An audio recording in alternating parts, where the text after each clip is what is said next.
say, it's not a race. It's not a race, and yeah, I'm really looking forward to not racing. And of course, the weather is really showing up for us today. So given the current weather, I think it might be a bit dirty. What do you think? A bit dirty? Telling me. Dirty. So the past 2 years, I've done Dirty Reiver, but I've done the Dirty 130. 2 years ago, I just rode it because I didn't realise it was a race, because it's not a race, so I just rode it with friends. And then last year, it was a week before the Tracker 360, and I just decided that that was too much fatigue in my legs going into like such a long, big race that I was targeting. This year, it's 2 weeks before the Tracker 360, so I'm doing the 200, and I'm going to use this as like practicing basically everything that I'm going to do in the Tracker. So like my fueling strategy, my pre-race meal, all of that, and hydration might be a bit different when it's cold. But yeah, it was meant to be 0 degrees, and I might not have packed clothes for 0 degrees. Hello from Bellingham, which is a little town up in Northumberland, and I'm about 30 minutes from the race start. And to be completely honest, like, Kilda is in the middle of absolutely butt fucking nowhere. So finding somewhere to stay is quite hard. I would just like to acknowledge, before everyone acknowledges it in the comment section, I do have a very embarrassing tan line at the moment. Whatever I do, I seem to get this tan line, and maybe I just need to find some like Fax 50 really strong sun cream and just wear it every single day. Maybe I'm not being vigilant enough with my sun cream, but at least when I walk down the street, everyone knows I'm a cyclist. Hidden Fine, that's it. Done. Dandelion and burdock. That shows where if you open it wrong, you're in trouble. Oh, is it gonna go wrong? Well, you're on camera, so good luck. No, I'm not gonna risk it.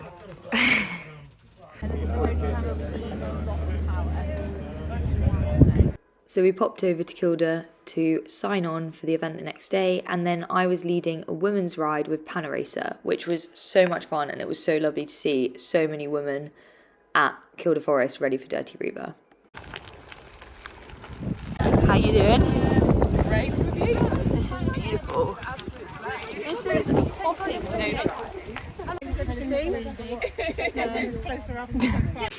I'm out recceing the Dirty Reiver course. Well, not really recceing, I'm just kind of prepping my legs for tomorrow, doing a bit of a ride. And yeah, it's pretty chilly. I didn't pack 2 pairs of tights, so I think I'm gonna have to wear shorts tomorrow. But it's pretty chilly, but it's really stunning up here. Like, I actually just had someone come up to me and say they've made my rice cakes for today, and then someone else come up to me and say they made my rice cakes and their friend threw them at the wall and they stuck to the wall, which I love to find out. some content. This route is gorgeous, like absolutely gorgeous.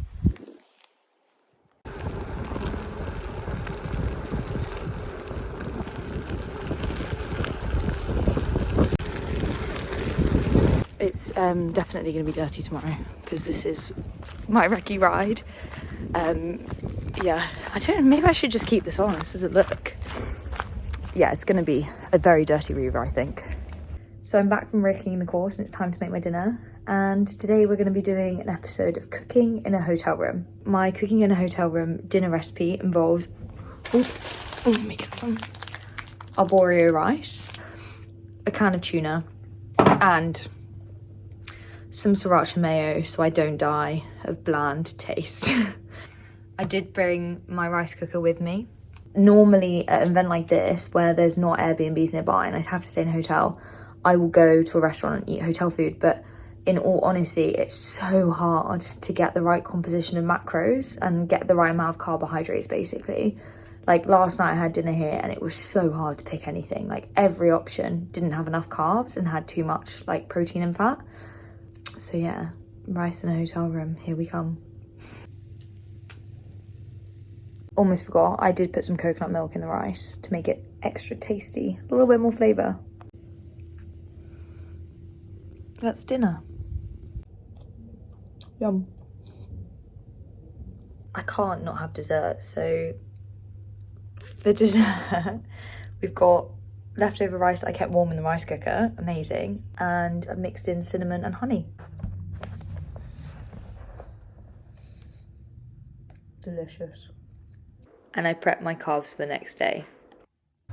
While my rice is cooking, I've got some chimney fat coffee and an AeroPress. Yeah, I'll wait for that to cook. So the next morning I woke up at disgusting o'clock, I think it was 5 AM, to make my rice. It's 5:30, my rice is ready. The sun is kind of rising. Time to eat breakfast. Yay! Breakfast 2.0.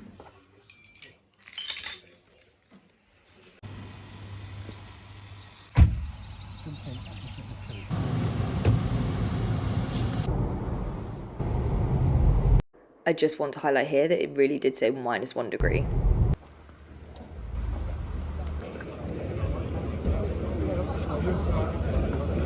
We have volunteers and marshals. Without these guys...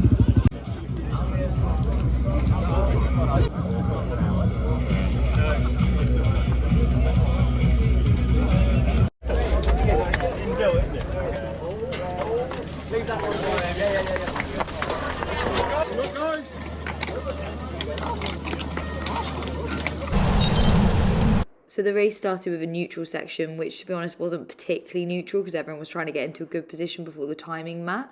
So it was quite a large mass start, but people were able to start later if they wanted to. But as you kind of expect, most people want to start at the front.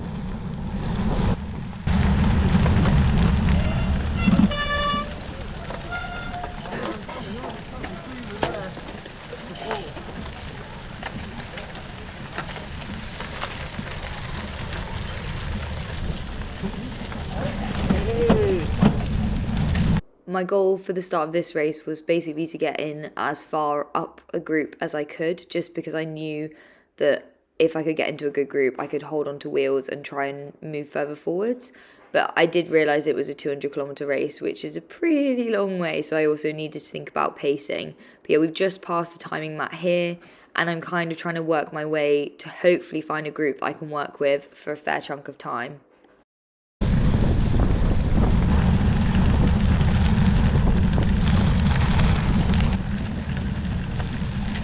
One thing that's really kind of awesome but hard about Dirty Reiver is just the huge amount of climbing in it.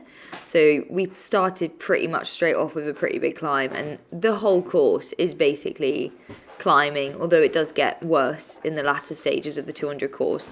But one thing that is really tricky is you don't know where you are within the women's field, like any gravel race, but more complicated than that is people are doing different distances. So half the women are doing the 130, but you don't know if they're doing the 200 or the 130. So you kind of have no idea who you're actually racing, which makes it a little bit hard from a pacing perspective. Go, Maddie!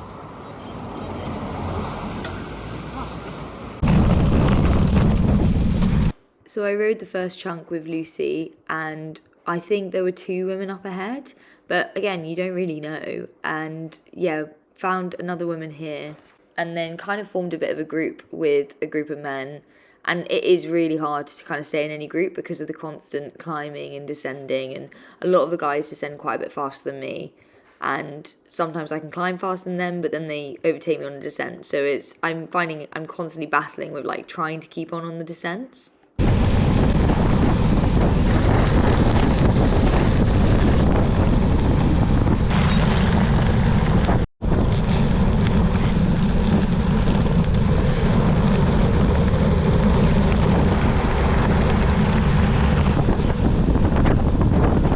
I lost touch with that group on a descent and then ended up riding with a few other people / on my own / individual riders at various points, and just kind of started sticking into my own pacing strategy and thinking, okay, what sort of power can I maintain for 200 kilometres, which is quite a hard question to ask yourself when you haven't necessarily practiced riding 200k and knowing exactly what power, but also it's a new season and I can kind of think about what power I'd do for 200k race last year, but I'd hope I'd be doing more now. So it's quite hard to figure out exactly what you're doing.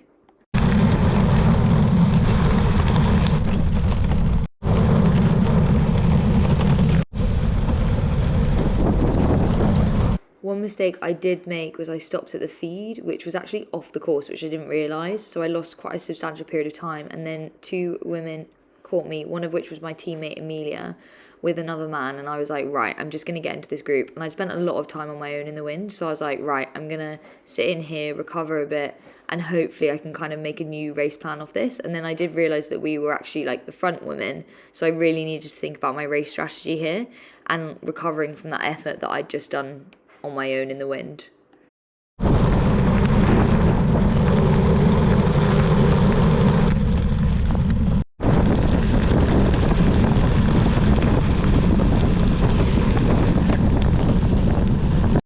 Then I think it was about 80 kilometres in, we were on a climb and I looked behind me, I was on Amelia's wheel and I looked behind me and realised we gapped the rest of the riders in our group and I was just like, Amelia, let's go. Like, we can work together.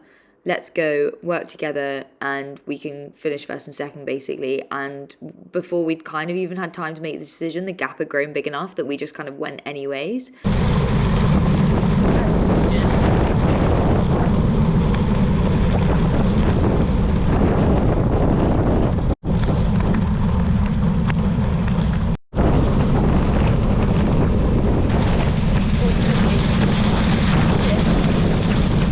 So Amelia and I rode together for until 140 kilometres, and I sort of lost contact with her wheel on a climb with another rider, and we both rode on our own for a fair chunk of time.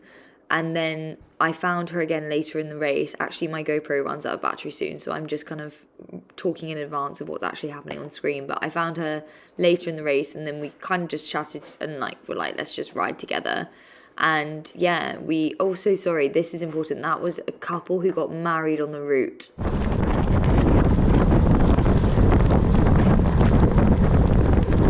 But yeah, we finished the course together and we actually found another Ribble Collective member, Tom, at one point, and he kind of just chatted to us towards the finish line, just giving us little pep talks and giving us a little motivation boost, because in all honesty 200k is actually a really long way to ride your bike and mentally it can get really tough. And I was trying to keep encouraging Amelia and I, and when one of us was feeling better we'd get on the front. But yeah, with 8 kilometers to go, actually Amelia punctured and I soft pedaled and then I stopped when I realised that she needed to properly top it up. And I was like, oh gosh, I really hope there's no women close behind us because we lost quite a bit of time. But I did think, it's important, we've done this race together, we're going to cross the line together. We've been through however many of the 200 kilometres together. It was definitely a day for us to cross together and kind of take a joint win, which I don't know how they do it officially, but I'm just going to say we both won. And obviously when I say won, we didn't do a race, we did a ride. So yeah, we can't really win a ride. So we won the most competitive non-race race in the UK.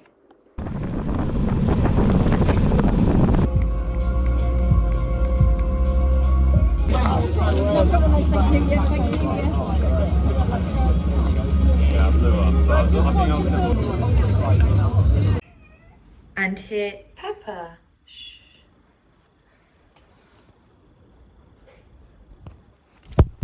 When I try and speak, Pepper always speaks up.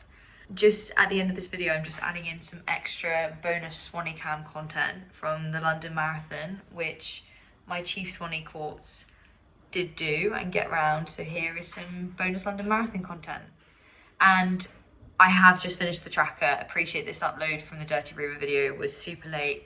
No spoilers as to that race, and I'm going to edit that so fast because obviously I'm quite tired and I'm probably not going to ride my bike as much this week as normal, so I'll have some time to do some editing. Please like, subscribe, comment. I never remember to say that in my video. And also subscribe to my Patreon if you're keen to get some extra content and support me. No, I don't understand you! What do you want?